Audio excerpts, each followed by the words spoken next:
started in about 2 minutes, but you'll see a prompt up here. It's a bigger conversation with your table mates just to get to know each other. You might have some new faces that you did from last time. So if you don't mind sharing your name, connection to the committee, and then something that's keeping you grounded in the stretch of what we call Rocktober. So just feel free to share those with your groups, and then we'll get started in just a couple minutes. Thanks. Thank you all for jumping in. I know that's a good thing from the most areas, but we have opportunity for conversations here. But before we kick off, I want to invite one of our co-chairs to the Lawn Development Committee. Hi, everybody.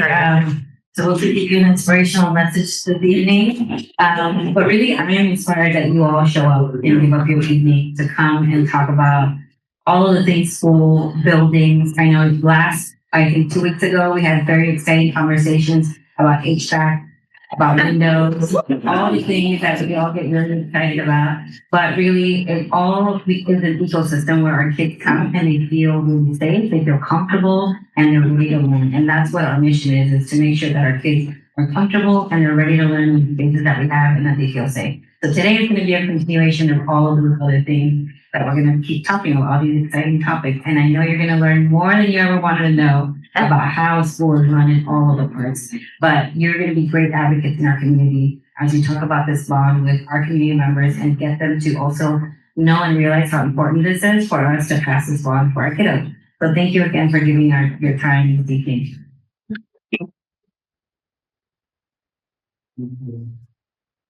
All right. So just to reground, we're in our third bond development committee meeting. So thank you for coming back.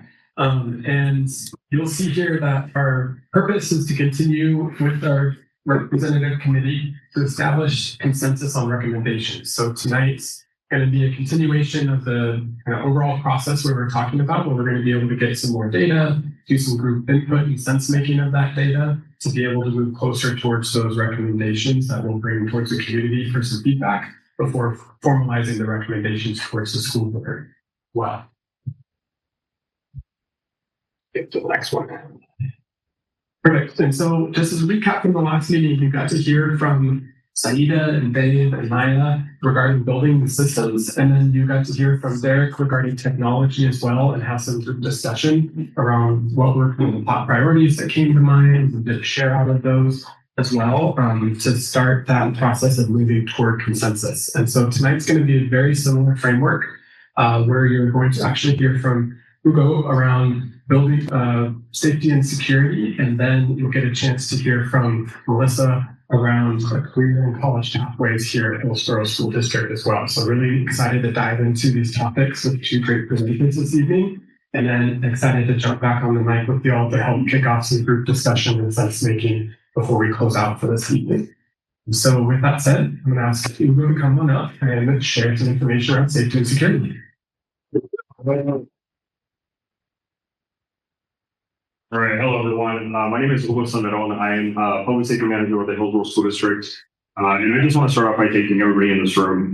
Many of you, if not all of you, are doing this for free, and you're doing it because you want to be here and you want to have a voice in the next steps of what our district looks like. So I just want to thank you for that. And hopefully my portion of the presentation will be super boring. Won't be boring, but we'll jump right into it. So moving on to the next slide, I just want to remind individuals, the vision that we have as a public safety department and what we look at when we're doing the work that we do. Our overall goal is to just have a safe and welcoming school environment. And that's for everyone. We continue to prioritize proactive partnerships. We know that the work we do, we can't do alone. And so nurturing those partnerships and looking at what we can do better and how we can work more as a group with both internal and external partners. And just in general, part of the work that we do is the safety walkthroughs. And so we try to be proactive. And the work that we do, when a need comes up in our schools, we partner with building administration and building leaders to have those conversations, figure out where those deficiencies are, and also figure out what the next steps are. We know that, as we try to standardize across the district, we understand that buildings have unique needs and one size doesn't fit all. So it's through those conversations that we have that we're able to identify the needs of a specific building or a specific group and work collaboratively to find a solution that promotes safety, but also makes everyone just feel good about the ultimate outcome.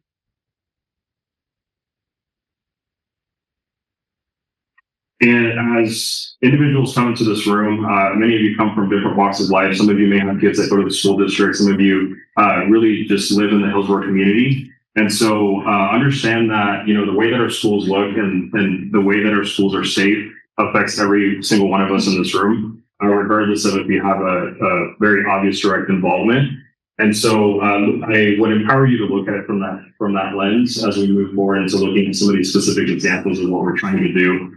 In general, we know that students, they learn better when they're safe. And so the work that we do is to complement that, to ensure that when parents put their kids on a school bus to go to school, that they feel at ease, knowing that they're taken care of and that they're in a safe space until they return home. And also, part of the work that we do with our law enforcement partners, Hillsboro Police Department and Washington County Sheriff's Office, is they actually leverage our sites to do emergency responder trainings.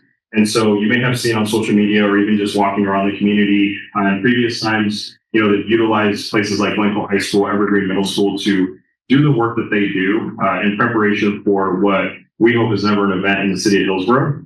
But it allows them to use our facilities to really understand what this work looks like in an actual environment so that we are more prepared. I think a lot of the work that we do is prevention, but it's also preparedness. And so opening up those schools and opening up the great buildings that we have to allow them to do that, so that in turn, it will benefit us as a collective in the future. And I would say that stemming from the 2017 bond, we'll highlight a couple highlights in the next slides, but we do have a high-ranking infrastructure for safety and security. I think in the last bond, we took a very cohesive approach to standardizing and making it very consistent. And you'll likely hear that from a lot of our agency employees who work in our buildings today, ranging from access control to cameras to intrusion systems. It is very consistent across the district. And we do that because, we want everyone to get the same experience, whether you go to this school or another school. So as you look at the next couple of slides and what we tend to maintain, and also what we want to add to our current infrastructure and what those benefits look like moving forward. So looking back at the 2017 bond, there was an approximate $21.6 million investment, and that included things stemming from access control, intrusion, and cameras. Some of these components you may see as you're walking our communities and our schools. Some of them you may not see, like intrusion. We did incorporate secure entry vestibules. So as you'll see in the photo on the right-hand side, essentially our schools are, there's a doorbell system that you are prompted to engage with when you go to any of our sites. And that's just to protect unwanted individuals from going into our schools. And so that configuration is set up with the main office, and they're tasked with vetting individuals before they come into the building. So that is an example of that on the right-hand side. And then just a general example of what a camera looks like on the side of the building. We also did a series of fencing and also installed lockdown lockout buttons. And so in the current state, when we have a lockdown event, think lockdown would be like an active shooter scenario. A lockout would be to keep individuals out. And so we have the two configurations currently at our sites where the button is stationed in the main office. And so as we look at building off of that infrastructure, you'll start to learn some recommendations that we have around increasing accessibility to individuals initiating that emergency, because we know that seconds count. And so in the current model, it would require like a radio transmission or a phone call to the main office to engage in that emergency response.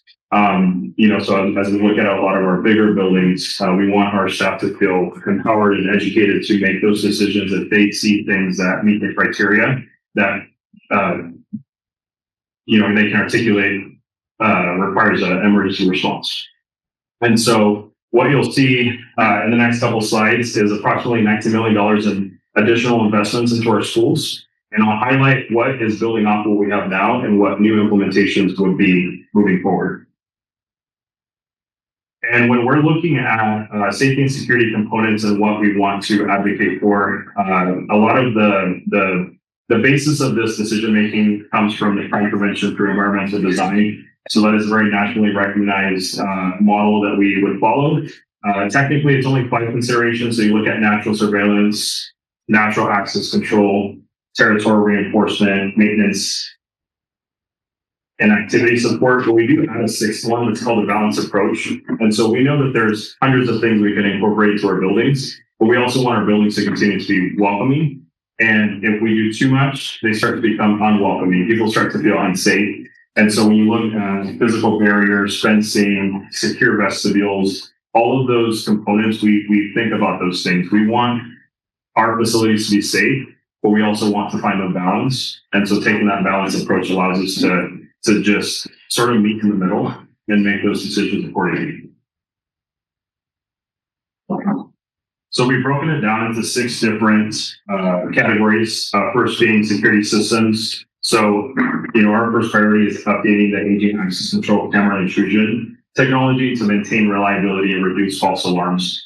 I would say that this is more heavy on the camera and the access control, just given that our intrusion components are a little more long-term sustainable. And then fencing, we did a lot of fencing work in the previous bond, but as we've had these safety walkthroughs, we've had these conversations, we've identified areas where there could be improvement. And so taking action on those fencing needs to address security concerns that might come up. Doors and locks, this will probably be one of the less exciting things we'll cover today. We'll do an exercise later on in the slides where you look at a double set of doors and to the traditional person, they think the door's fine. But there's a lot of components that go into doors and locks that generate a lot of costs over time. And it also increases the chance of doors remaining unsecured. And a lot of our Hillsboro School District administrators can share a lot of feedback on what issues are created because of those deficiencies. Lighting, upgrade exterior and parking lighting. We'll look more into that and how we can, essentially enlighten our environments, but also find a balance between, we know that a lot of our schools are in neighborhoods. And so having a conversation around having adequate lighting, but not blinding the neighbors, that is something that we look at because we understand that could be a frustration for neighboring houses that may live communities like Butternut Creek Elementary School. They're right in the middle of the neighborhood. So that is something we look at. And then partitions, adding or reconfiguring barriers to enhance safety in open areas or shared spaces. We'll look at some of those examples, and then safety initiatives that we're looking to add is wearable panic devices, privacy film, and then some other miscellaneous enhancements that we'll cover as well.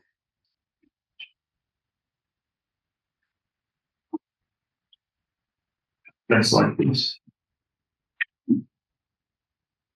So historically, equity is a big component of what went into the planning of the work that was done in the 2017 bond. As we look into the upcoming bond, part of the work that we're looking at is understanding that specific sites have specific needs, that one size doesn't fit all. And historically, I think some of those smaller items have been overlooked because it's not compatible with the majority of our district. And so trying to capture some of those unique deficiencies so that our buildings truly feel like they are equally distributed amongst the other sites. And then just general long-term maintenance planning. There's some technology that exists today that wasn't otherwise available in the 2017 bond, or it wasn't as developed. So the risk was too high for us to pursue. But as we look at long-range planning, is how can we remove potential ongoing costs and mitigate those costs, but still, quote unquote, upgrading our systems. And the vision is that as we have more reliable systems, we can increase the physical presence of safety staff. And so both internally and externally, we have a team that includes myself and some of our after-hour security support that spends time diagnosing these systems when issues come up. And then we also have external vendors who come and do more of the heavy lifting with the systems. And so long-term, the vision is that it would free up those individuals to provide more proactive patrols. Many of you have likely seen these patrols happening out in the community where they're just providing a presence, ensuring that our facilities continue to be safe, and in turn also decreasing the costs annually of what we're spending with external vendors.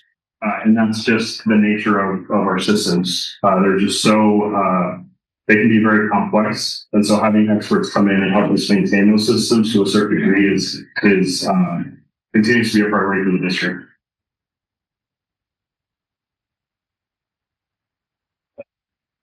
So currently we have just under 1,300 physical pieces of camera hardware.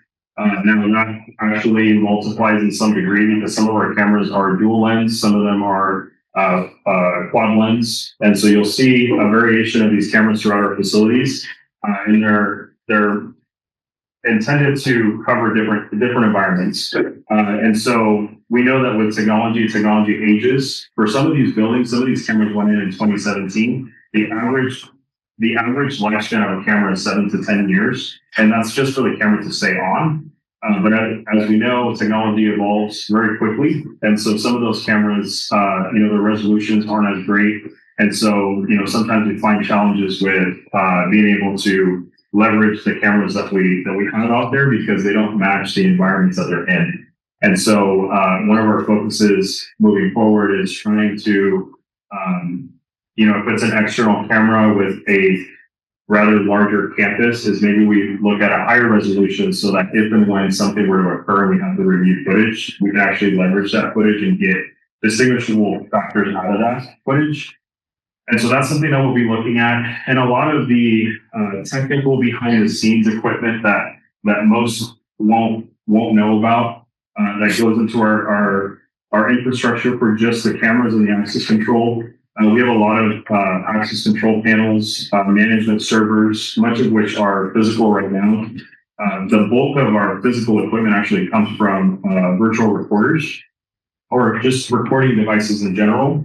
So each of our sites holds video for 30 days. So as you can imagine, we have just under 45 sites. That's a lot of video, and that's a lot of terabytes. And so in the 2017 bond, we had physical servers, and we still currently have those. So looking at virtualizing those in the next bond, because that technology is a lot more developed now than it was back several years ago. And long term, that would mitigate the potential of long-term costs of replacing physical servers are a lot more stable and a lot more manageable in a virtual environment. And so that is a potential solution that we're looking at. We have other technical, switchboards and switches that live in the IT rooms. All of these components make up what our infrastructure is, much of which the traditional person, even staff member, won't see. They'll just see the cameras on the side of the building and, of course, the badging in mechanisms. And one of the other components that we're looking to add is LVT cameras. So many of you have been out in the community, have seen these sort of mobile trailer carts with cameras. Oftentimes you'll see like a flashing blue light. I think that's because it's associated with police. I'm not quite sure. But that allows us to leverage more of like a mobile deployment feature that we can implement. And so as we have security concerns, as things happen around our district, we can actually deploy these cameras to areas where they may not be immediately next to a building, or it might be hard to capture from the cameras that are already on the buildings. And being able to actually leverage this, a very specific example that I can share is during graduations. We historically have used Hillsboro Stadium. With all of the expensive equipment out there, we are having to internally staff security officers to monitor that equipment over the span of what could be 7 days for all the graduations that pass. When those resources are exhausted, we are having to look at external partners to ensure that equipment doesn't get damaged. We can actually leverage one of these carts to replace that, and in turn would be a long-term cost savings. And it just allows us to be more reactive. We know things are going to happen in our communities. We know that, but what we can do is act quickly. So if we see that, graffiti comes up or that there's vandalism here or there, we can actually leverage that piece of technology to put it out there, and in turn it would be a deterrent. Our initial vision is not to capture people, it's to deter the activity from happening a second time, a third time, and a fourth time. Because for every incident that happens, as a district, we have a commitment to make sure that our schools feel welcoming and they look welcoming. So that is also an additional cost to us when we're looking at rectifying whatever it is that occurred on our sites. One other thing is the entrance light indicators for lockdown and lockout. So currently, if you were to activate a lockdown or a lockout button, you have light indicators. They are essentially a strobe about this size. There's a blue one and a red one. By standard deployment, there's one in the main office. And then for the lockdown, which would be consistent with like an active shooter scenario. In some of our bigger buildings, we have those light indicators in high occupied areas, such as the commons, the cafeteria, where, the PA announcement may not necessarily be heard during a high school lunch block. And so increasing the amount of light indicators that we have at most major entrances allows outside individuals, whether it's roving Hillsboro School District staff or visitors, to see that there is an emergency. There is either a lockdown or a lockout before they even enter the building, and in turn, could potentially save lives. Seeing that light indicator, what you would see inside of the building, seeing that as you're walking up to the site, gives us a greater benefit for those coming to our buildings. So fences in general, they're just a core component of safety and security. They sort of create this illusion of ownership, right? And so when you see a fence, the traditional person would say, I shouldn't be there. If the gate is closed, if the gate is locked, then I shouldn't be there. And we do want to find the balance because we do want our facilities to be open to the community. Our sites, we want people using our play structure. We want individuals using our fields, but we want them to be used through the right channels and the right processes. And so incorporating gates where necessary to ensure that we have sort of that territorial control, and ensuring that when things need to be secure, or certain areas of our facilities or property needs to be secure, that we're able to do that. And that includes egress gates, swing gates, crash gates, and just general perimeter fencing around our sites and some of the deficiencies we've found. So the most exciting part, doors and locks. So I put these two photos up here because to the traditional person, many of you are thinking, what is wrong with this? What is wrong with these seven doors? Really, visually and aesthetically, nothing is really appears to be wrong. But some of the realities of some of our sites is that, doors don't have visibility into the other side. And so oftentimes in our sites, we have doors that are traditionally in our older buildings. We have doors that lead either to a vestibule or out to the exterior where there's no visibility as to what's on the other side.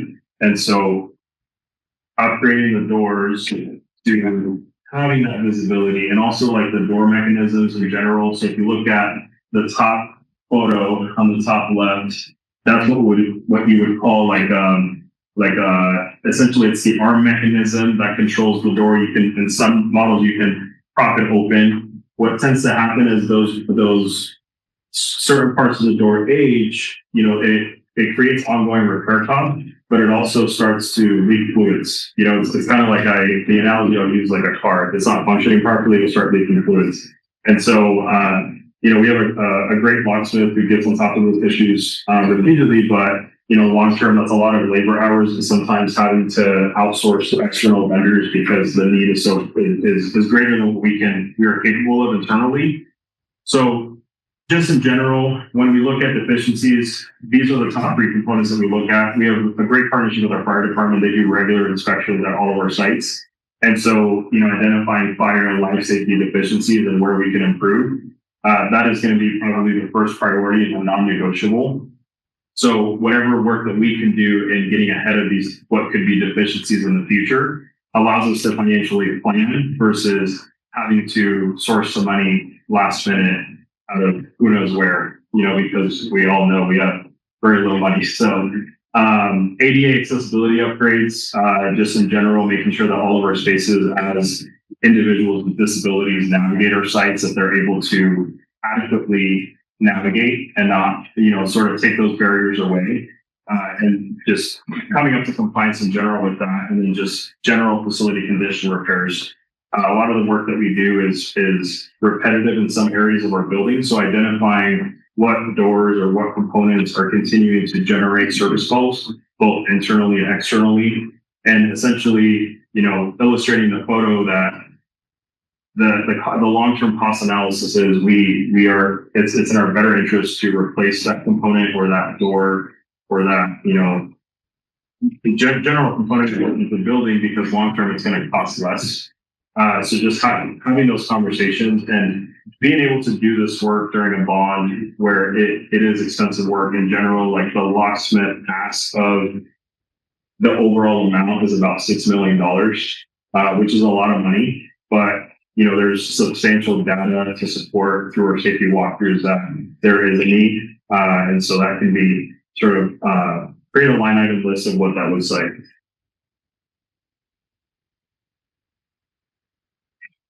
And then in general lighting, we touched on this briefly earlier, but just in general, it improves visibility and it actually just increases natural surveillance. And so when somebody approaches a well-lit area, they're less likely to do A, B, and C. And so, not only that, but it also increases people's ability to feel safe. When we have staff and students that are working, especially in the winter months when they're at our sites after hours, when it's a well-lit area, they feel safer walking to their car. They feel safer navigating around our campuses like Hillsboro High School. In general, I would say that, lighting, if it's done correctly, is more effective than a camera. Because again, our objective here is to prevent unwanted things or conditions to occur. We don't want trouble to come to us. We want to create an environment where people don't want to do A, B, and C. And so really focusing on lighting and finding that balance between the lighting needs that we have as a district, but also considering, again, neighborhoods and people that would live within the schools or around the schools. And a lot of the work that we would do around lighting would be energy efficient. And really, there's a bunch of rebates and grants out there that we can leverage as a district, where long-term or potentially short-term, we actually end up getting most, if not all, of that money back if we do it the right way. So long-term, from an energy conservation perspective, great benefits in the district. So this is one of the examples of a real life scenario. So the photo you see is from W. Henry Elementary. When we look at partitions, approximately having 15 just at that site, what you see is essentially what is set to be a wall in the middle of two classrooms. Now you can see from the environmental setup of the shelves, I think the idea at one point was to create sort of a collaborative environment where classrooms could share instructors, they can share, they can just collaborate more. But as times have evolved, those general classrooms have shifted away from that model or do those activities in other areas of the building. And so why this example comes up is in a lockdown scenario, part of our standard response protocol would be to have staff secure their main classroom door and then lock behind the door and follow a series of steps with their students. This creates a challenge for that because if one of those two classrooms is unoccupied, whether the teacher's on a break or they're absent for the day, and there happens to be an event, then the other teacher is now tasked with wondering if the door in the other room is locked, if it was locked on the way out, and there is no secure mechanism with that partition. It's essentially just a lock-in hinge. Anybody can walk up and unclip it and push it out. And so as we look at this unique example, this would be a prime example of something W. Henry needs that maybe other buildings don't have an issue with. So that is an example of that. And if we move on to the next slide, this is another big ticket item that is around distributed antenna systems. And so this is primarily driven by a fire code, section 510. As a commercial space, which educational environments qualify as, we're required to ensure that fire and police responders have adequate radio coverage in our buildings to ensure that if and when there is an emergency that they can effectively communicate with outside partners. And so why Hill High stands out in this example is because, all of our schools had gas systems installed where the need was identified. And so historically, a test was done by an outside vendor to essentially test signal strength throughout every inch of every building that we own to determine if a DAS system is necessary or not. Some of our buildings don't need a DAS system, and so they don't have one. But Hillsboro High School, where you see the X, actually has a DAS system installed. But because of the design of what Hillsboro High School is, sort of like California style campus, the amplified system is in the administration center, but that doesn't include all of our other buildings. And so because of identifying the efficiency, we actually did a walkthrough with Hillsboro Police and Hillsboro Fire and Rescue and identified that in some of the back areas of primarily these buildings, there isn't adequate coverage. And so that's concerning to us because, you know, it could be a challenge for, you know, if there were ever to be a true event. There's a lot of logistical components that go into, you know, the question would be, well, then why don't we just put, you know, a system in every building? Well, technicalities would say that, you know, they work off of frequencies and they're geographically placed. And so if you have so many systems operating at the same time, they actually have the potential of negatively interacting with each other. And so what truly needs to happen here is having sort of like the parent system in the administration center and a series of ancillary systems at every building to tie back to the admin center. But with that comes a lot of excavation and a lot of conduit running, which creates a significant expense. On average, a system install for your traditional school would be about 40 to 50,000. When we looked at it, came in just under $225,000. And a lot of that work is because of the complex logistics that go into making the system what it needs to be, and just making sure that we're in compliance with fire code. Panic alert system. So this stems from House Bill 3803. Many of you have probably seen it on the news as a case of law. So, you know, in the state of Oregon, it's made its way to the state of Oregon, past the House and past the Senate. It's currently a sort of a suggestion that we prepare for equipping our staff with one-to-one panic systems. There's a series of solutions that can look like. But, you know, when we're looking at being innovative and long-range planning, we know that going back to the lockout plans of the main offices, increasing accessibility to individuals being able to trigger an emergency, that this is one of the components that would allow that to occur, whether that's through a mobile app or a physical additional badge that they would carry, or creating, you know, panic button solutions in the classrooms.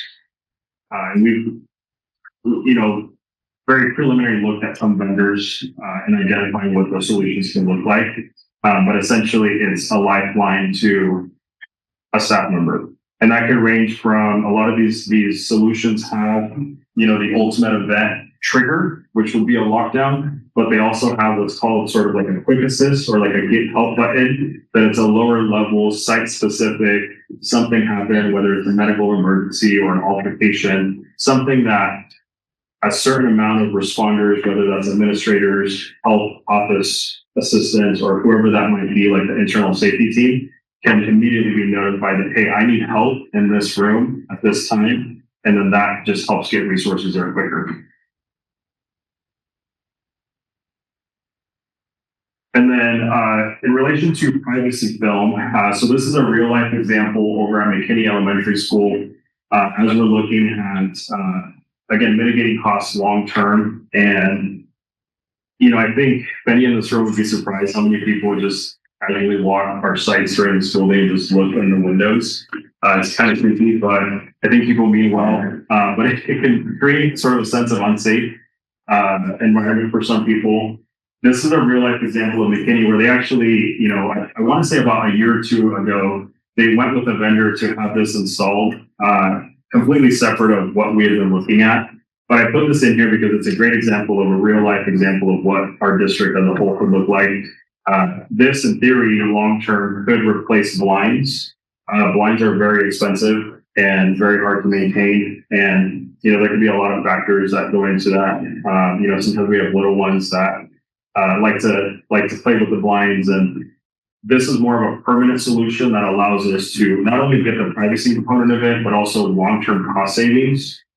And as we look at it from an energy efficiency angle, there's actually a lot of benefits with that, which in turn would help us on the energy conservation side.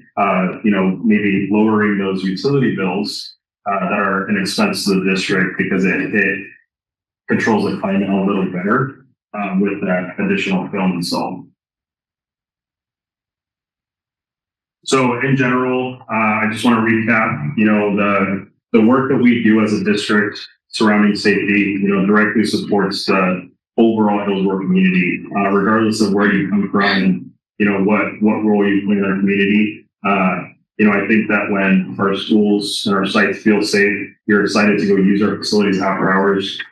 You're just excited to be proud that you live in Hillsboro and know that if you have people visiting from out of state, you can take them to the locals park and play with the kids and, just show off where we live. And in general, students just, when they feel safe, they can learn. And I think everybody in this room can agree that, we want our students to learn. We want them to maximize the time that they're in our schools. And so the work that we can do to sort of take those barriers away and allow them the space to do just that, really, I think we can mutually agree that is a priority for us. And just continuing to foster those partnerships with our local first responders and, allowing them the space to do the work that they do. We hope that we never have an event like that, but I also think there's significant value in preparing for what could be an event so that when and if that time ever comes, we're more prepared and we know what to do and how to move past that. Everything you heard today is approximately $19 million in additional investments. And so that could range from doors and locks, physical technology, hardware to upgrade our current systems and some new safety initiatives that we, our team truly believes in and we see it as the future. And, we want to continue to be the number one school district in the state of Oregon for security infrastructure. I think that as a community, that's something to be proud of. And that's stemming from a lot of the great work that was done in the last one. And so, we have a great opportunity now to build off of that and continue to do great for our community and building off of these foundation blocks. So thank you. Any questions? I know that was a lot of information. Yes. You spoke of the long-term cost savings of some of these investments, the efficiencies or the repair costs might be less. Can you, maybe not tonight, but at some point in this process, provide us kind of a bigger picture? If we invest this $19 million, that will save us X amount over the next five years, compared with if we only invest $10 million, our repair costs are going to be proportionately higher to the lower amount that we invest. Does that make sense? Yeah, no, absolutely. I can get with my team and furnish some information to get back to the team. Perfect. Thank you. Great presentation. Thank you. I was thinking, when you started talking about cameras, our school bus and actually, I know our school buses got cameras. Are there any upgrades or updates that need to be made to their cameras and understanding that side of our critical? Yeah, so I know that our executive director of transportation is something that he's looking at. The in-bus cameras and how we can, replace the aging system. There's some technicalities around like how video is retained and how accessible it is when and if situations come up. So that is definitely being talked about. We can definitely get more information on what specific solutions are looked at or what could be, in the future on. Well, again, fantastic presentation. I'm sure I missed it from the beginning, but this request is $19 million. What was the 2017 request?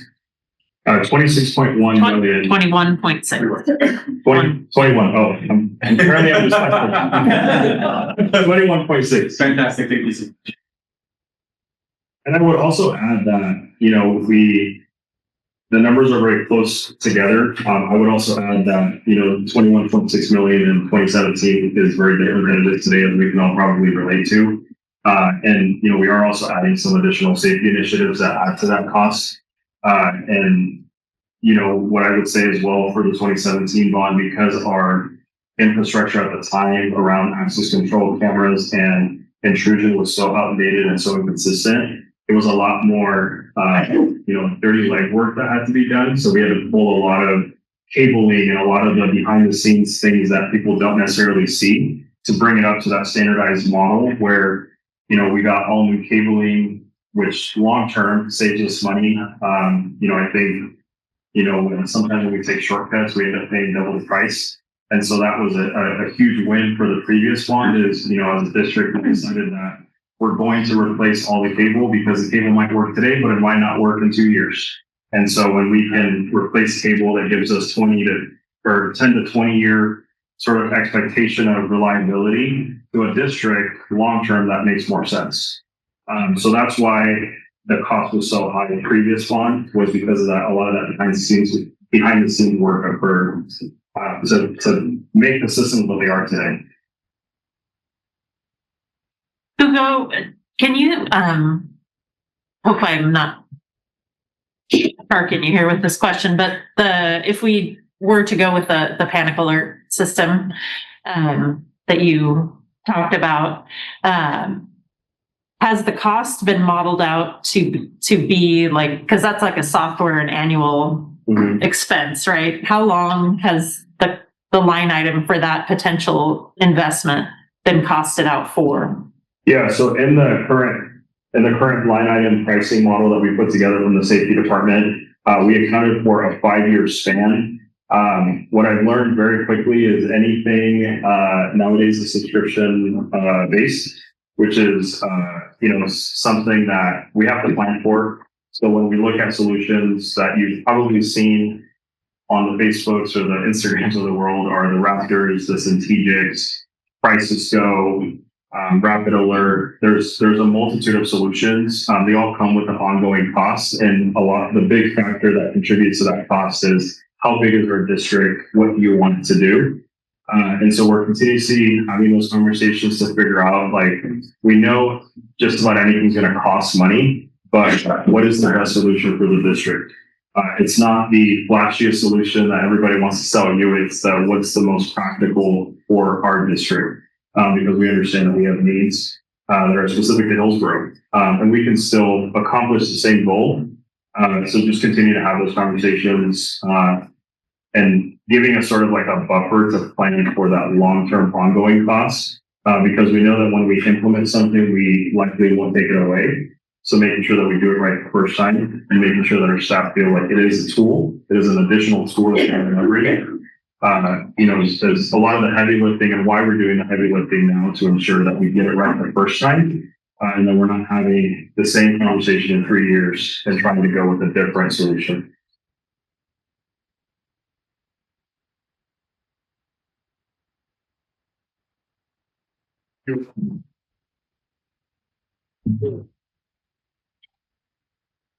Thank you both. So I would encourage y'all to take the next minute and just jot down some notes, jot down your thoughts or whatever way it makes sense for you, just in terms of what you're thinking in terms of priorities, what really stood out to you from Hugo's presentation here. It's a minute just to kind of capture thoughts in a unique way.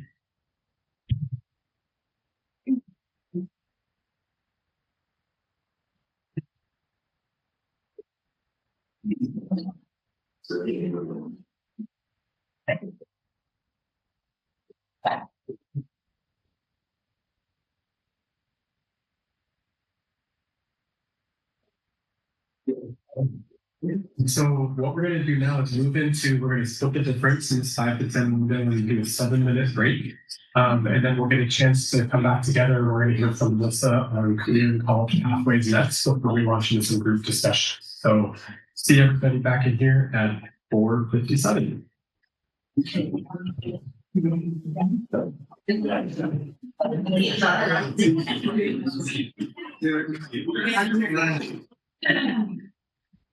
Good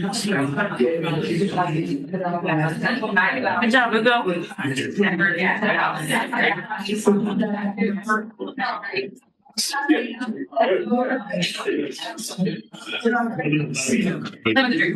Yeah, sorry. We think that. Yes, we tested. I thought about that. Yes, like separate stuff. I was like, uh-oh. Yep, we're good. They have a lot of sound. A lot of sound. I tamped it down a little bit. I get it. And the video was like my SNL was open. That's like the video of students be like, you did that. Yeah. And they give you assignments and bullet points. No.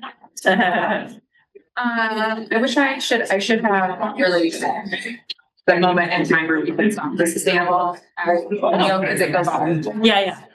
Well, we're only gonna do So much to like, I wish I had thought about like trying to do exactly what time, yeah. you know, You can always do that. You can but pull on your ear. You're good at this too, so just see that moment. Yeah. Just didn't teach him.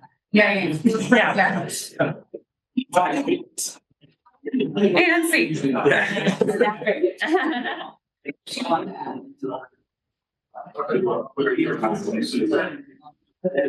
I was gonna try to send a good idea. Well, I want to get another. Get it in different codes that you were with last time. I also.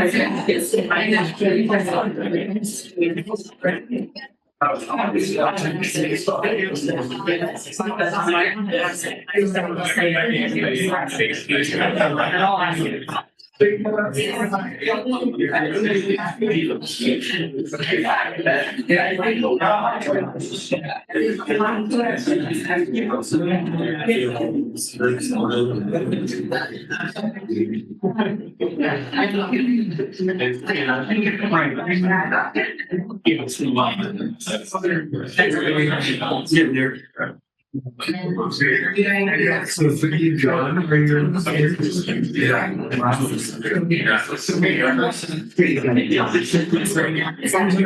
There you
go.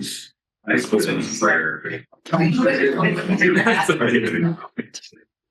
Just kind of, they're no good. Just think about it. So, I drew now is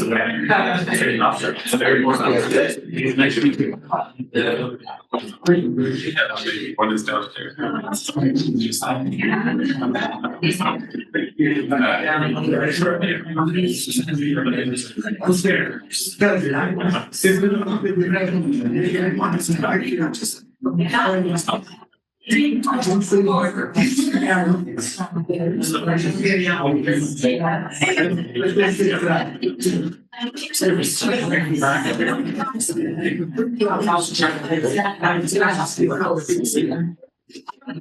Right, yeah. Six or 16. You're all on fire.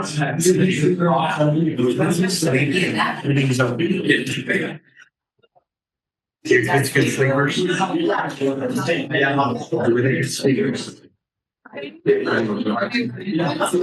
It's for me that. So they like, yeah, it's just. They grew out of that. They were very downstairs. Yeah, they sleep well. For instance. Oh, yeah.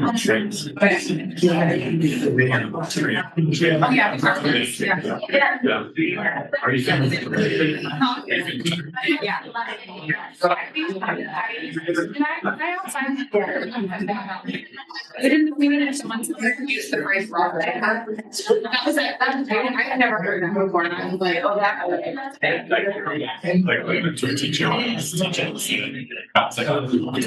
Oh, right. This is the worst. Much better. And this is the worst. One that like nothing bad, just like chaos. Just all the time.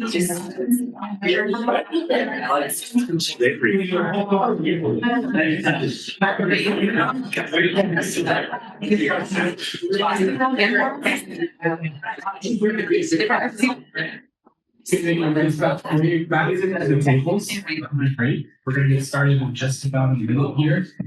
Listen, come on up. We're gonna get for the green rooms most fabulous. Give like a minute.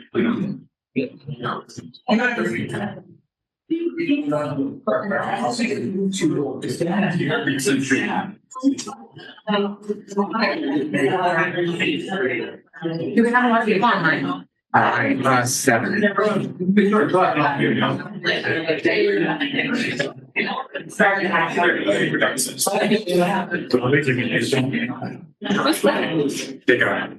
bet this is oh, you're going to fade out 6, but I've been playing with them. Do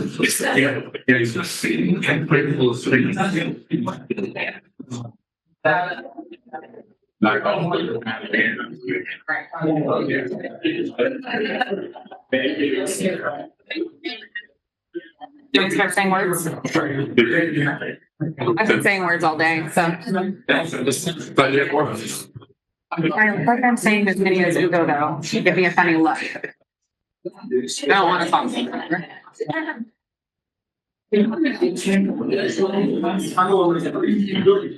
Teach your voice comes together. We're gonna get started. Final reminders if you could join the groups. Good job. Oh, good evening. I'm Melissa Pendergrass. I'm the coordinator for Career and College Pathways, and I'm here to talk to you tonight about HVAC and some doors that might be gold plated. I'm not sure. No, we're going to talk about Career and College Pathways. Most of you are here because you play a role in our community and our district in some way already. So I won't probably go into a ton of detail about what career and college pathways are, because I think a number of you have a baseline understanding of that, but I will frame our conversation a bit to start. The first thing I would like to do is show you a couple of videos, a portion of a couple of videos, to give you some context for what our programming looks like, and then I'll talk about the logistics of that afterward. This first video that we'll show a couple minutes of is of our Sustainable Design and Agriculture program that is at Liberty High School. And the reason we're going to start with this is because this program is a product of our 2017 bond. That facility, it was the starting of a farm and a grass field on the edge of the Liberty property. And the bond was passed, and the bond allowed us to build a construction classroom, an agriculture classroom, put in some hoop houses, a solar array panel that's there, generating energy for our district as well. And you'll see kind of what that program has grown into since that bond. So that will get that.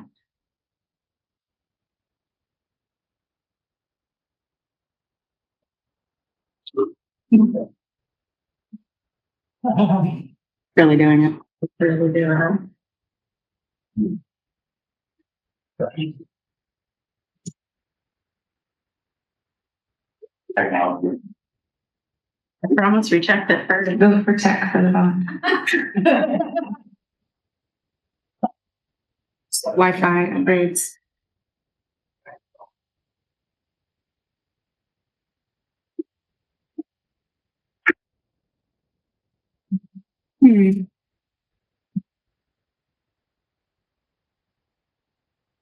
They're doing the old song. I can use words and we can come back to that later. It's because I'm screen sharing. It's a YouTube video. Yeah. I wonder if you pull it out into a tab.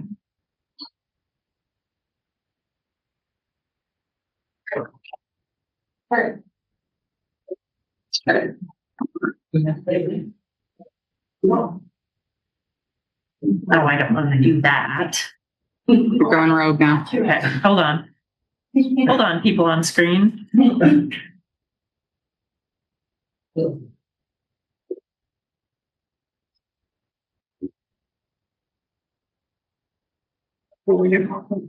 That's fine. I can pull it up while they No, chat and we can show it later. We might just go straight to YouTube in a little bit and pull up our YouTube channel. okay. What about we could try the next one? Sure. If we have any better luck. We're gonna come back to that. It might be like that thing you have to hold on to for the end. Don't leave early, because maybe while you're chatting, you can get it pulled up on our YouTube channel directly. That is gonna try one more thing to see it happen.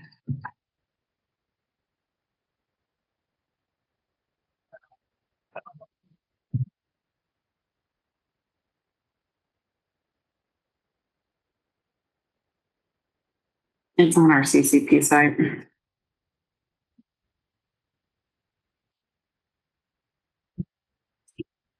Here, let me just share it with you in a little bit. Okay. You just have to go back to the slides because I don't know just all about them probably.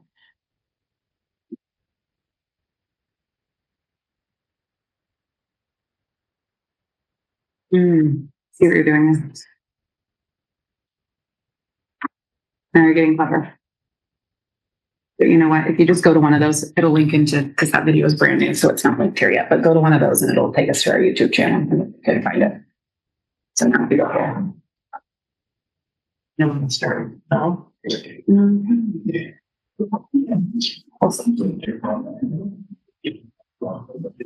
don't know why that's happening. YouTube hates us. This is a ploy for the technology. We collaborated. We're gonna make that happen a little bit for the sake of time. There's more. There's like great little videos that we're gonna show you. It's a great representation of our programming, but for now, we'll just do slides.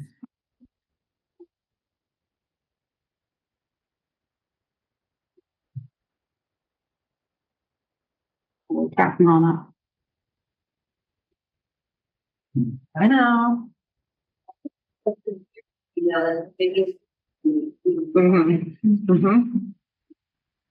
A table. Almost as exciting as a video of students. I'll just say our career college pathway work is rooted in our district, and we show that in our strategic plan. So here what we're highlighting is there are 5 goals, 4 that are showing here connected to career and college pathway work in the Hillsboro School District within our strategic plan.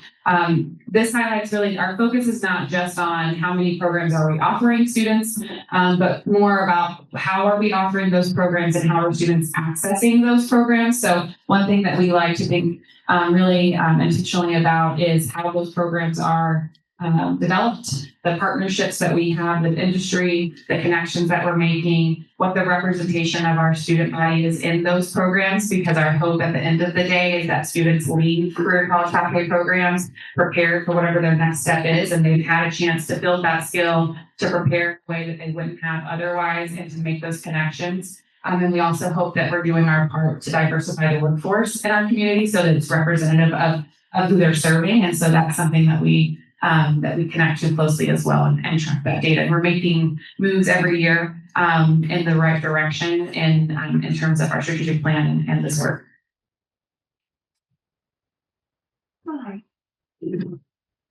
Our career college pathway vision has been for more than 10 years now in Hillsboro to build inclusive, equitable pathways that generate experiences that guarantee every student is prepared for career college in life. Our theory of action around that specifically is that we're building career pathways that remove those barriers through aligned systems of access. The systems that we're building is really key to what we do in our district and something that a lot of our neighbors look to learn from us about. And then our hope is that we have empowered those students to navigate their futures. They're not leaving in June wondering what's next. And that they know what their options are beyond just the traditional route that they think is for them or what their parents have done. They have had a chance to explore. We have more than 4,000 of our high school students engaged in career and technical education programs. All of our students are engaged in career and college pathways. We have 85 current career and college pathway teachers at the high school level, 69 career and college pathway programs, and 36 of those are career tech ed state-approved Perkins programs. What that means, our career college pathway programs are, those 69 programs are offered across our 5 high schools and are a sequence of courses, intro, intermediate, and advanced level coursework, ending in a capstone their senior year. That's specific coursework to a career cluster that they're interested in. Our CTE programs, those 36 that have that CTE distinction, are a little more robust in terms of the industry partnerships, the alignment. And really for us, the key indicator is that those teachers have industry experience. And in order for a program to be a CTE program study, the teacher must have come from industry. Otherwise, I would actually say our career and college pathway programs, by and large, have all of those factors. Aside from that, we have a number of CCPs that I would say are meeting all of our requirements in terms of the work-based learning, the industry credentials, community college credit, that would qualify to be a CTE program study. It just happens to be that we've recruited a math teacher into a new field or something that they're not coming from industry. So that's really the distinction there for most of those programs. Otherwise, students are seeing very similar experiences in terms of the output they get. This is a chart that represents all of our programs, those 69 programs, how they're broken out into the National Framework for Career Clusters, just to show you, really highlight the breadth of opportunities that students have in our district. It is far-ranging. We offer programs in every career cluster. Without hesitation, I would say that we have the most variety of programs in the state for any district our size, whereas a lot of districts maybe focus more on a small number of programs and investing a lot of time, energy, and dollars into a smaller number of programs. We've really kind of hung our hat on creating as many opportunities as possible for students that they can explore, because we don't want them to feel like their only option is marketing, computer science, or early childhood. We want them to have a number of options, and that's represented here. The connection of that work to the bond ask for career college pathways is really around, we have a wide range of programs that already exist. You're not going to see a big ask from us for career college pathways to innovate in new programming areas. What we really want to do is make sure that we're taking care of the programs that we have and the experiences that students already have access to, in terms of safety, in terms of modernizing the existing programs that we have, and then with like a little flair of expansion in some of our programs that are shifting and moving in new ways to meet workforce needs. The estimated investment that you'll see in the next few slides for career college pathway in current 2025 dollars is around 4.7 million, just somewhere shy of 5 million. And that is a very rough estimate. And that is just to give you an idea of where this would fit into the scope of the overall bond ask. One thing I think that's important to highlight is how we fund our programs. Sometimes there's an understanding that CT programs grow on money trees and that all of the resources that are needed for those programs already exist in different grant dollars. And while there are additional funding sources outside of the general budget for programs, they are very limited in what those dollars can be spent on. Our general fund dollars allocated to CTE programs and career college pathway is primarily supporting our FTE of our teachers for those programs and then annual curriculum and consumable costs needed for the programs. Additional dollars like our high school success grant fund, our school investment account, support with additional staffing so that we can offer that wide variety of programs. and also supports for students in terms of costs connected to the industry credentials, work-based learning opportunities. We're helping move students transportation-wise to experiences. We don't want access to be a barrier. So if we need to remove the cost of a certification that they have access to, we're going to do that with some of our grant dollars as a priority. The federal Perkins dollars that we receive come directly to us as a district. It's about $200,000 a year. And that's just enough for us to do some like innovative equipment purchasing and professional development for our teachers. Beyond that, it's grants, competitive grants that we're seeking as those become available to us. We've tapped into projects funded by Future Ready Oregon, projects funded through the HEC. We've CTE revitalization grants. We've had 3 of those in the last 15 years, and that really helps to renovate existing programs or launch new programs. But what you don't see here, there's not a line item in any of these grants that help us maintain our existing spaces, help us prepare things, make sure that there's safe programming and spaces available for our students. So that's where the bond dollars are really crucial for us to stay on top of those needs for programs. So I have three categories that I already touched on that I just want to go into a little deeper. And the first is safety. We have worked really closely the last 2 years with ODE and our neighboring districts that are doing similar work in terms of implementing a safety framework in all of our classrooms to mitigate our risk within shop spaces, high hazard classrooms where we have health science programs where students are actively drawing blood and learning how to be a phlebotomist. Those are programs where we need a lot of safety measures in place so that we can continue to operate that way.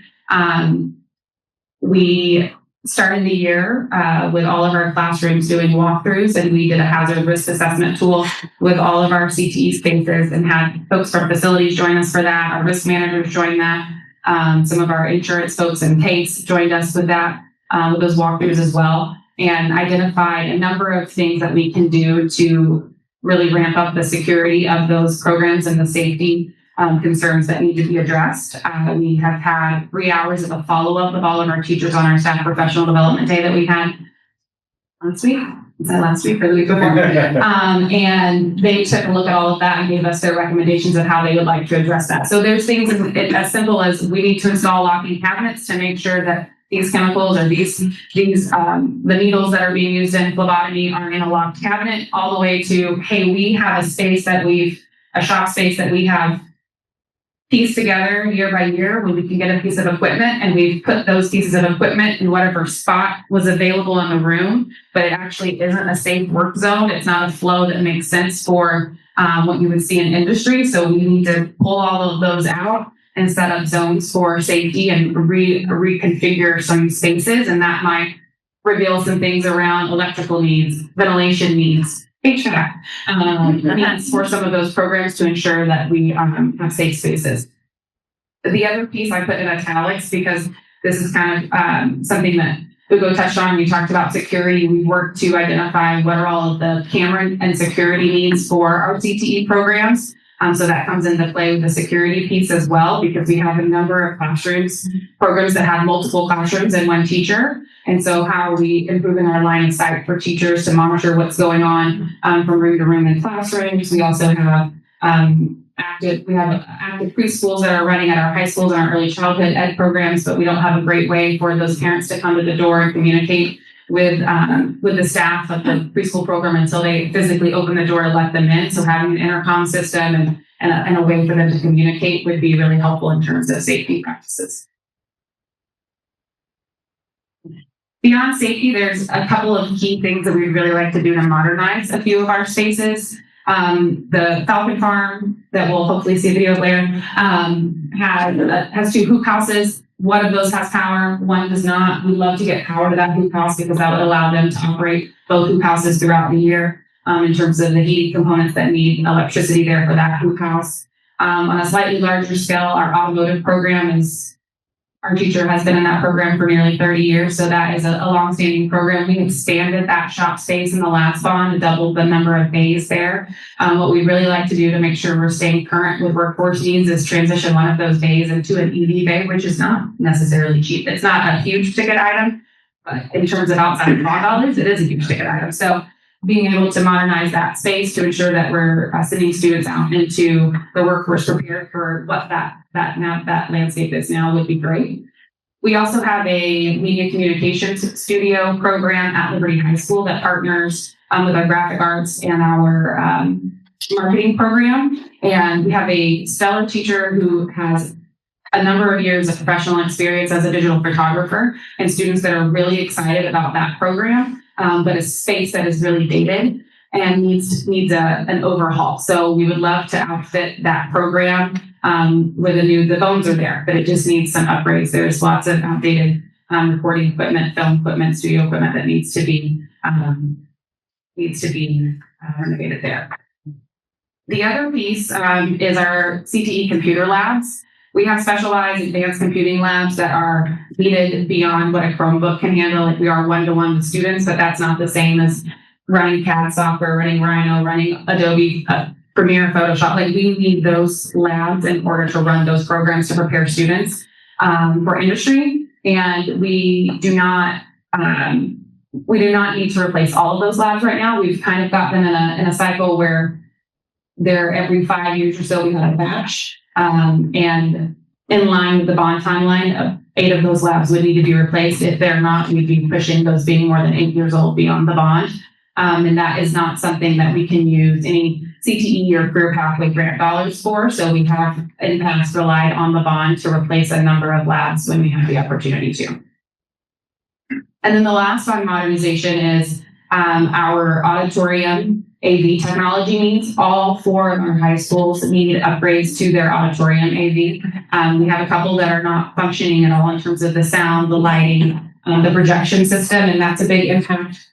I'm bringing that to you all because that's a real big impact for career and college pathways because our band, choir, theater programs all utilize those spaces for instruction and performances, but it's also a facility that's used for school-wide events and community events as well. So it was something that was, I think, brought to the previous bond, but it did not fit within the scope of that bond, and we're hoping maybe that it could fit with this bond. It's a big ticket item, but it is one that is needed if we can fit that in. And then the last piece would be areas for expansion.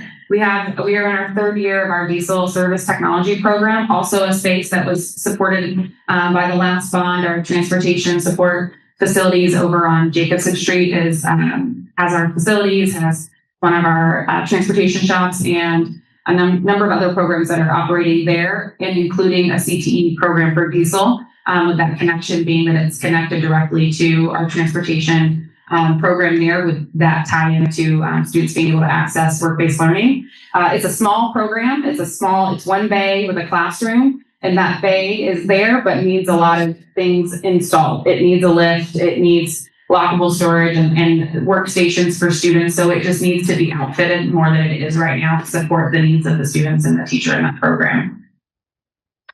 The other piece is our fire science program. We have a fire science program. And by the way, the diesel program is on our shuttle system. So this is a program that's accessible to students across all of our high schools.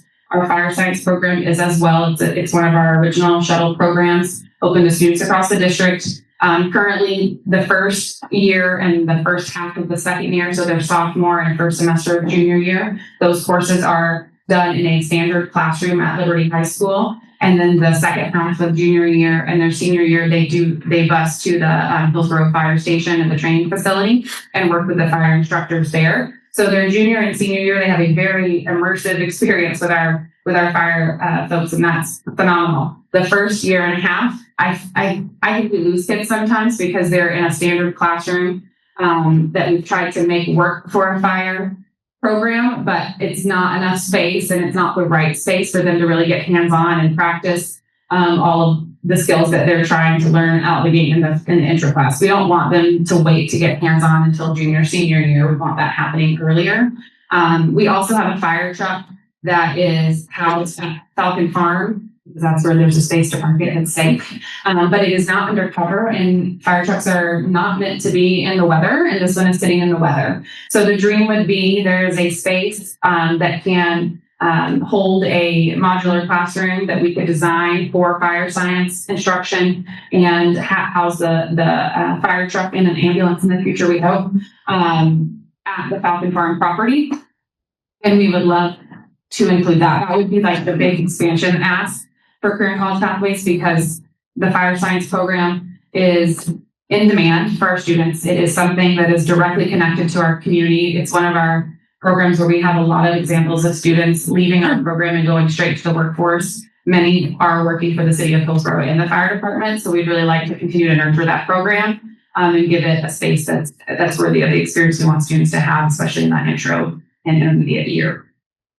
And then the last would be our vet science animal care program that is at Hill High. That is the space that used to be a horticulture program years ago.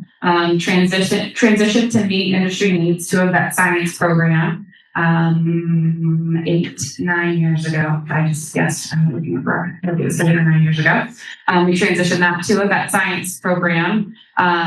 Since that, then in the last few years, our teacher has developed a animal care lab program where students are running a full grooming program with animals that are being dropped off by staff to start, but now the word is out and community members are bringing their animals in, they're being groomed there, and it's a really great experience for the students, for pet owners that are dropping off their dogs. They can stay there for the day, which is great. It gives students the opportunity to work with and handle those animals all day long. But what they don't have is the proper outdoor space. We have utilized high school success dollars the last 4 years to transition a plant lab into the grooming lab, and that space looks great and is industry standard. The outdoor space for the dogs to relieve themselves and get a little run in, especially if they're there all day, does not exist. So that we're relying on students to be able to leash dogs and walk out and take them on a walk, which is one, not ideal, two, not what would happen in industry in an animal care facility. And we have some unused space there that we would love to clear that out, put in a dog run. We would also like to put in a proper entrance to the animal care lab. There's a door there, but it just needs a few things, like an overhang, a gate that we can have guests come to, because right now they're coming with their dog and knocking on the classroom door, which is not the experience that we want them to have. So we would love to make that upgrade as well for that program. All right, we're gonna try this video thing again. Hold on. It's the interplay of projecting and being in a Zoom, and so we're gonna try. Okay, all right, honey, start talking to us. Oh my God. Better than with this anyway. Okay. We don't have any sound though. Oh no. Oh yeah, we do hear it. All sorts of different career skills, as well as learn about finances. Program is really just geared to give students experience doing real things and learning from their mistakes, all rooted in construction, but the idea is that they just learn how to make changes, improve as they go on, just recognize the value of hard work and understand how to do quality work. I chose this program because it really spoke to who I was. I'm the type of person that like always I need to be moving. I can't just sit in a classroom and just like copy notes, because I start thinking about other things. So in this class, I feel like I can really express who I am. That's why I chose this program. One thing I've learned from this experience is a lot of technical ability to build things. And, like once I'm living on my own, instead of like at home with my parents, I can do more for myself rather than just, cooking, cleaning, or whatever. I'm currently working on building a compost bin, and it's exciting for me because I get to give back to the teachers that have been helping me the past few years. I think the top 3 most important skills are communication, respecting who you're working with, and being able to work with your hands. And the communication part, when we're working out here, you really need to be talking with everybody. If you do something and somebody else thinks you're doing a different thing, it can really go wrong.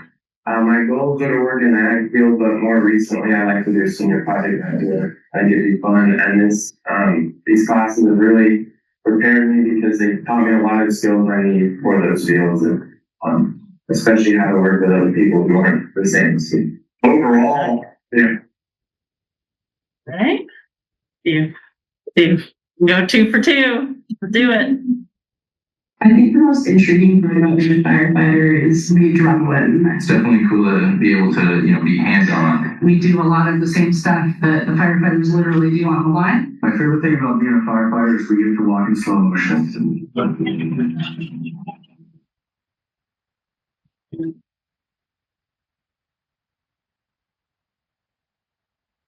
We hold class at the Hillsboro Fire Training Center where they get to work side by side with a couple of the local fire instructors. I have learned a lot of techniques and strategies and team building through this class. Working with the fire truck pulls and something just add on to your personal knowledge. When we're hooking up to a hydrant, we're going to pull the 4-inch hose off of there, wrap the hydrant, we'll break the connections on the hydrant, and then we'll make a 2.5 connection and a 4-inch connection, and the engineer will signal when they're ready for water, and then we'll charge the hydrant. For the fourth of entry, they're going to try before they cry, and then we have a philosophy of gap set force, so they're going to try to create a gap, maintain that gap, and then keep working until that door is open. And then once the door is open, they're going to do a live fire layout. So they'll open the door, look it down low, they'll look in for anybody that might be at the door, pull them out if they're there. Otherwise, they're going to try to get a layout of the structure, and then they're going to move forward. Wow. I bet you want to watch the rest. It's linked in the slides that you're going to get after this meeting. Our graphic design led by Megan McCaffrey and our marketing led by Jeremy Nesbitt. For us to start working together, we came up with this concept somewhere at the beginning of the year of this approach creative, where what if our kids work together and, marketing came up with an idea, and then our digital media found a way to execute capturing creative content, pictures and videos a different way. And graphics design could then go in and put the branding together on it. And then it goes back to marketing who can push it out.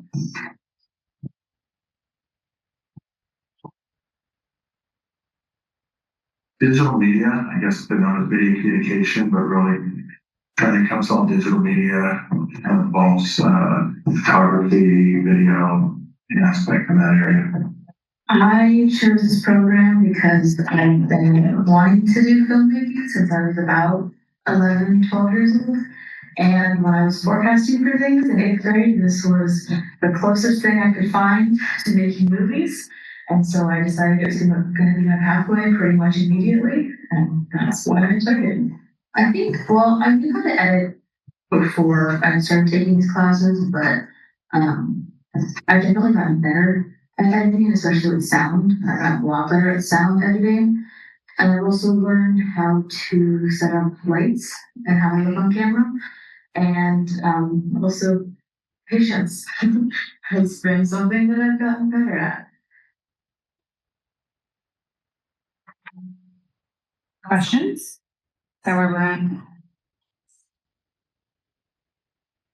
Just a question. I know that in the past you talked about going to the middle schools to try to get kids interested at the middle school level. Is there any of this work that touches that or that gets effort earlier? Work that we're doing to connect students at middle school.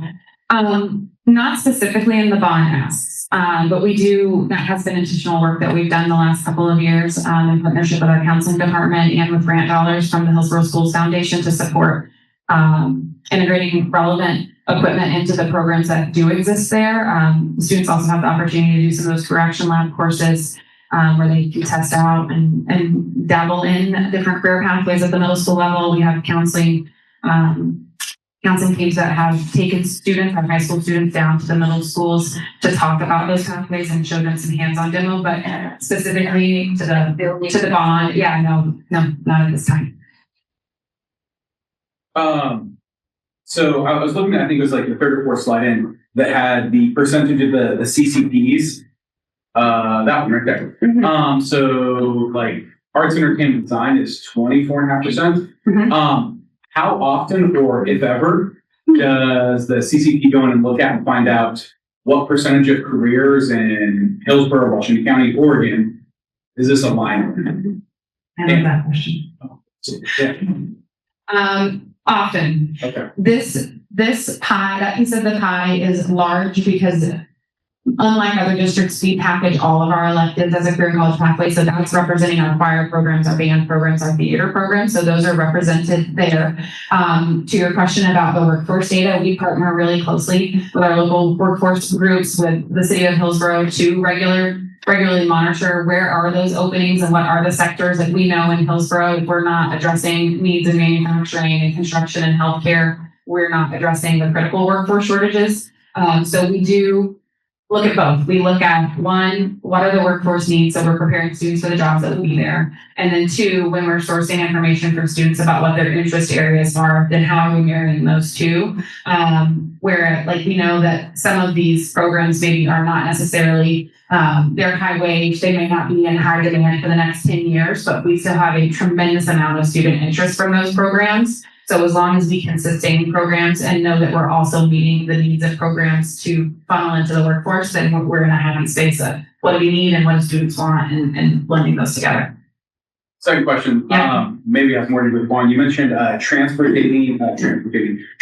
kids to a different school that has a CCP that they're interested in. So if you look at the data about the jobs that are necessary, I saw some stuff where like welding and construction, those are fantastic trades, those are great jobs, well-paying careers. And I'm sure that's like expensive to set up those labs at every school as opposed to transporting kids. Has there been any work done or looking into what it would take to have construction or something like that at each high school?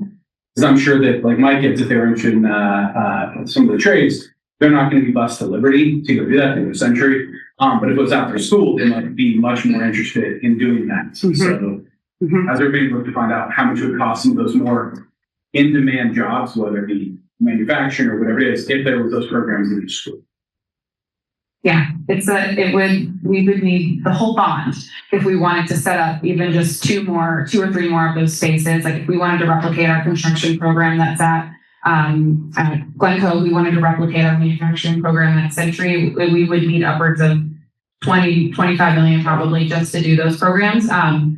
We would also then need to consider other things. Where is that staffing coming from? What's the annual cost to then maintain and sustain those programs and the needs year to year?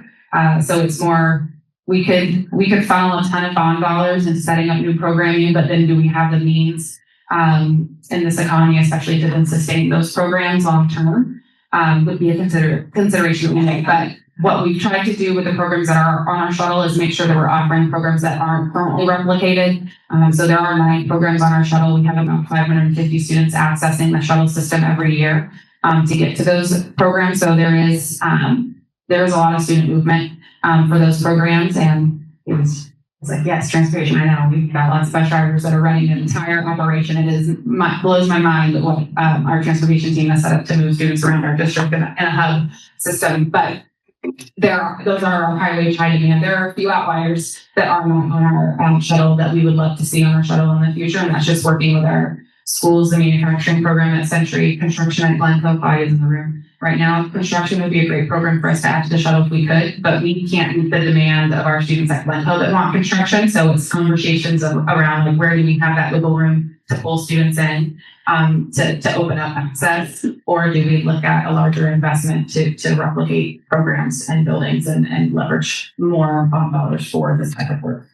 Not everybody may understand that if you do the shuttle, you stay a student of your home high school. Oh, right. Yeah. If you are on the shuttle, all of your courses are at your home high school. You're just hopping on the bus to go over to a double block that year for your class at that school. So you're still athletics, activities, your core classes, any additional electives that you're taking, all your club involvement is still happening in your home school. You're just hopping on a bus every other day for either the morning half or the second half of your day.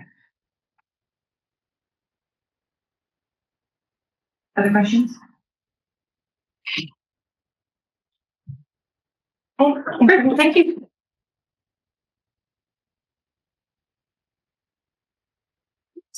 Maybe you want to use all the rest of the time for table class and then share out, just maybe at once, or I don't know. Yeah.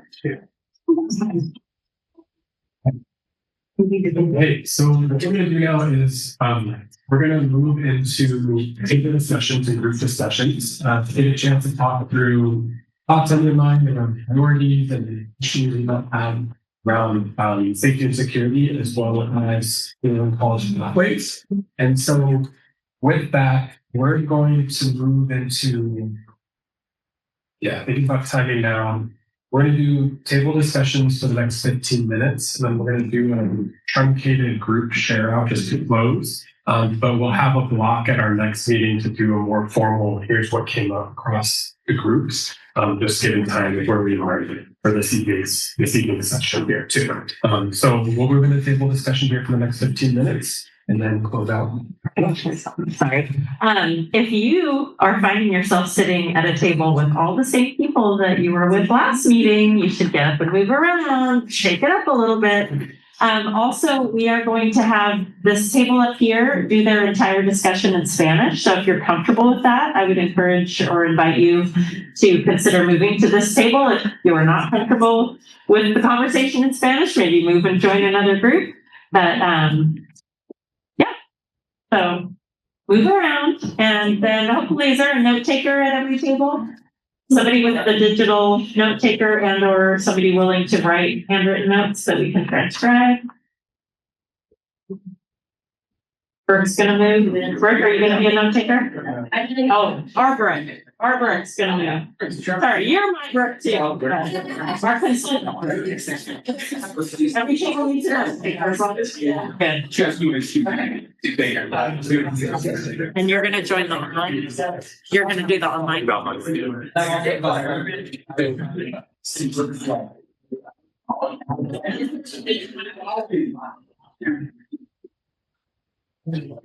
Email. So I'm going to ask district if she's willing to do the form. I send her an email. All right.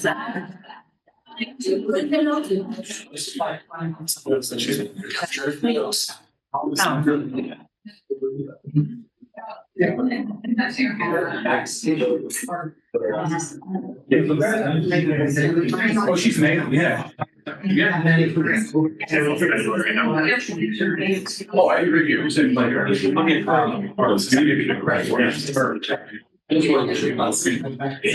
more construction jobs. You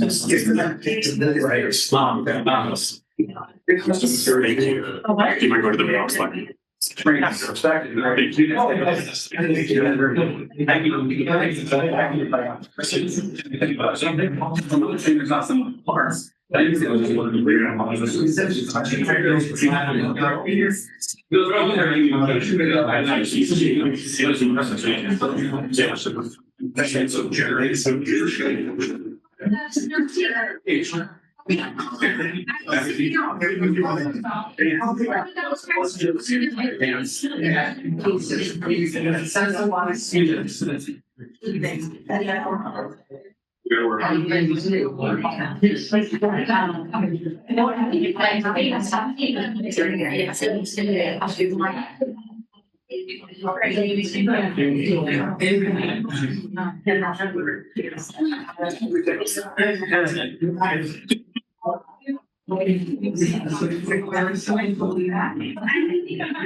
Okay, so the slide cross signs up here. Sorry,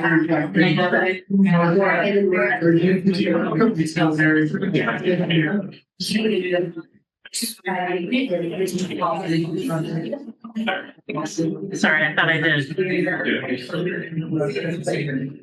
we go.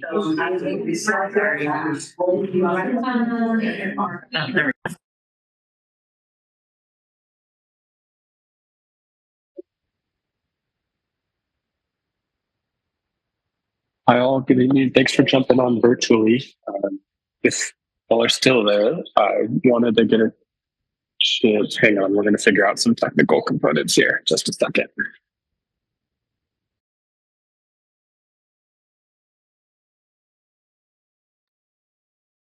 Okay, can you all hear me okay? Yep, we can hear you. Awesome, great, thanks. So I'm going to be able to lead a discussion with y'all for the purposes of what you see here on the slide, just a chance to capture some notes. Hang on one sec. There's a echo. Let's see. Is it still going? I can hear. I just don't want to distract the other group. Okay, perfect. Great. Cool. Okay. So with that said, I'm gonna just jump into the Google form and just capture some thoughts that y'all have. But as you see, in terms of prompts here, would love to hear like what are the top 3 to 5 things that feel most urgent for you, based off of the information that you got this evening around safety and security, and then again around college and career pathways. So we'll start with the safety and security bucket, and then move into the career and college pathways bucket after that. So let me just get set up here. Cool.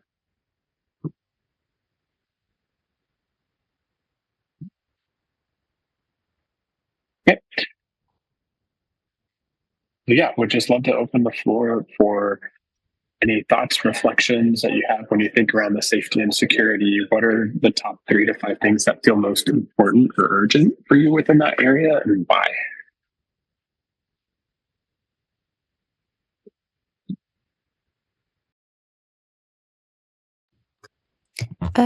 Quickly, I have a quick question. Are the slides going to be sent out after the meeting so we can all see? Okay. Yeah, we send them out each week afterwards, so they'll be posted on the bond website as well as sent out to the bond development committee as well. So you'll get a direct link to them. All right, perfect. Thank you. Yeah, no problem. Great question, Nicole.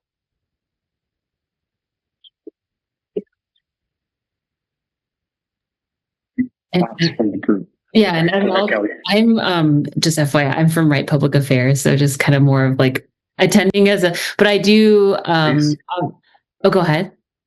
Oh, I said no. Like, please, thank you for attending, and feel free to jump in. I don't want to would love the community members to really chime in more, but I, having seen and worked with a lot of districts throughout the state with their bond measures, I think everything that the district has highlighted today from the safety and security perspective is like spot on, and is what we see oftentimes is, there are needs. There are needs that will not be met or hard to be met through our general fund dollars, right? And through the state school fund. And so these are things that I'm a former school district communications director, and I understand, I know the world of safety and security is changing so quickly. And so I think everything that you've identified, especially like cameras, people don't realize having a digital camera system, one that's not analog, that you can access, that's so important for so many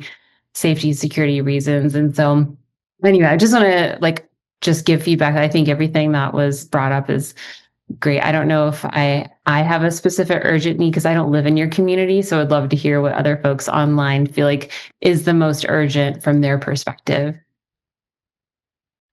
Thank you, Kelly, for sharing that perspective and reflections as well. That's super helpful.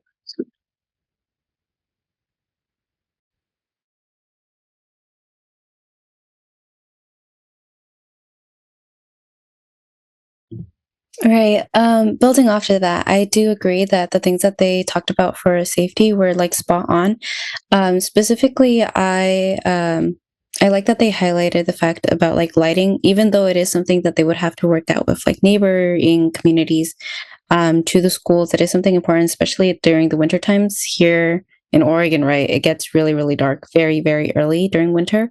And it as somebody who has participated in after school programs and knows about peers who participate in after school programs that often don't get out until very late, lighting is really, really important. Just as a personal sense of safety, and as actual safety as well, getting to and from their car or around the school.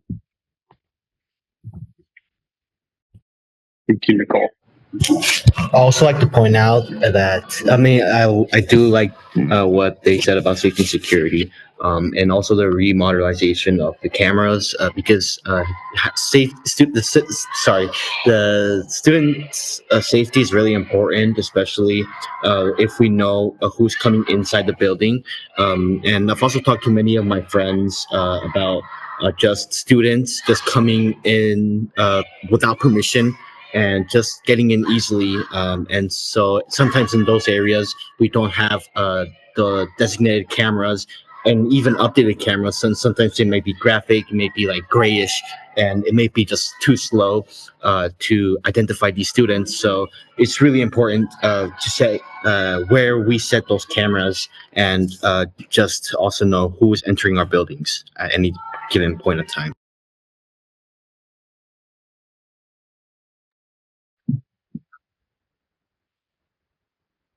Thank you, Bill. Appreciate that. Hey there. I will agree with what everybody said about how or what safety investments and priorities. Things are well identified and prioritized. I'm really kind of just here on behalf of the city of North Plains. We have a couple of elementary schools in North Plains, and we're not probably going to grow in any amount that's going to require any new school facility to be built in North Plains, like another elementary school.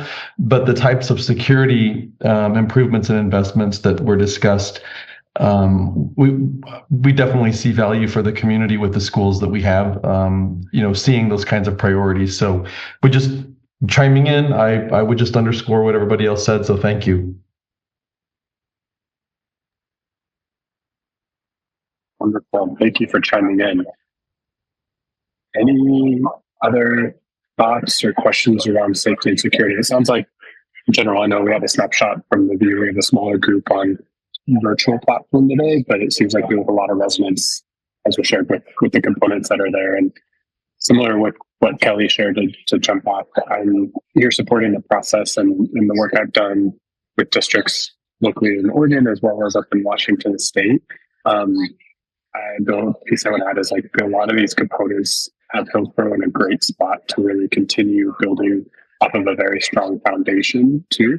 A lot of what we see districts asking for are kind of safety and security on some 101 basics just to get the infrastructure going, and the infrastructure is going. And like was shared with the residents here, there's a lot of opportunity to really enhance that and just really bring safety and security to a meaningful and improved level.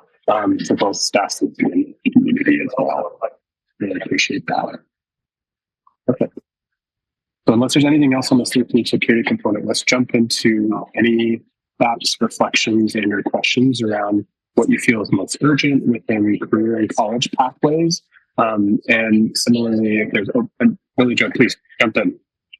Oh, I'm sorry, you moved on to the other one, but I just had something about the safety and security. I just have a question about the cameras and more about like how they are truly utilized in the schools. Like, is there like live monitoring of these feeds, or is it more like just viewing the recordings on a case-by-case basis? Do they try to use this as a means to stop things that are in progress, or is it like, I don't know, I just feel like there's more opportunity there, but I don't know what the intent is of these cameras. So, yeah.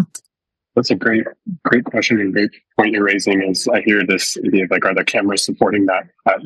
They use more reactively or more proactively on those, and those that kind of look like immune to the experience. And so that's something that I know in working with Ugo to prepare for the presentation this evening. A large hope is that these tools and resources with infrastructure building out will see it shared, free the capacity for the team to be able to be more present in there. And I think an aspect of that is to be able to monitor these improved systems in a way that is able to ensure that it is more proactive and not just reactive and something that they go back to the film to look at. But that's something that I'll flag as a question. Just to say, hey, can we get a little more clarity on what this looks like and what the intent would be? So thank you for asking that. Thank you. Sure.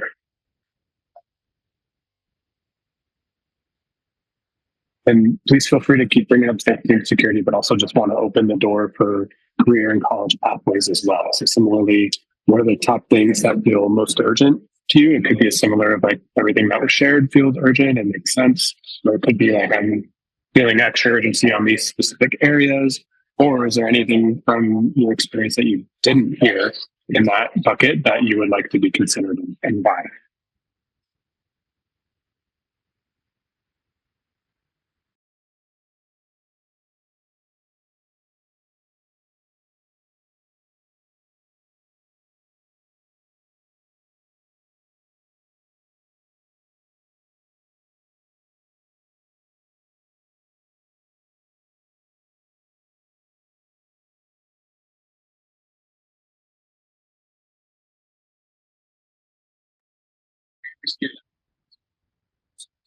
I'm inclined to think that the silence from the online group is more of all those pieces make sense, but would love to hear, I guess as a direct question, was there anything shared tonight that you do not agree with?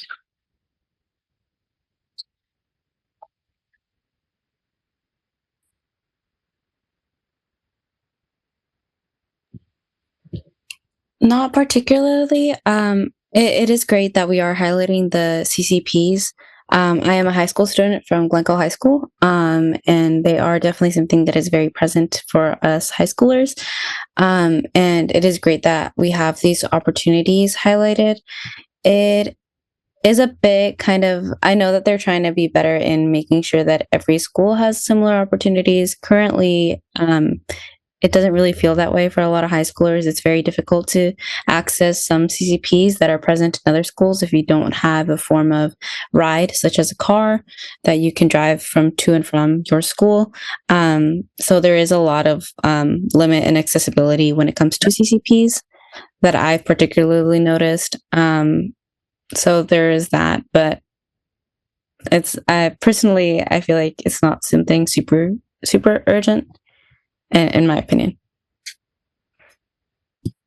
Cool. Really appreciate you sharing on that perspective. And I don't know if the group could hear online, but a similar question came from a parent here in the audience saying, hey, can we talk about kind of the transportation components and how that impacts access? So appreciate you sharing that, but also captured it as a way of saying, hey, maybe we need to look at this a little more to see if this is something that is worth increasing the amount within this bucket to improve those access points, especially from the student perspective too. Because it is great that we continue to expand the programs that we offer within the CCPs, but it doesn't really make sense personally to expand programs if we're not expanding access to those programs. Appreciate it. Thank you. Okay. Well, please, if any additional thoughts come to mind, drop them in chat. I have to put on multiple hats now and jump off from the Zoom room to the whole group to help get us towards wrapping up.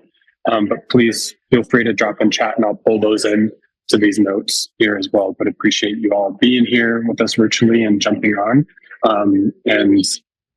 Similarly, you'll see in an email from Beth as follow-up, you have access to the slides, and there'll also be a link to a form to be able to share additional thoughts if thoughts come to mind that you're not able to drop into the chat as well. So thank you all very much, and I'll see you in just a moment. I'm going to be the awkward one that cuts the conversation short.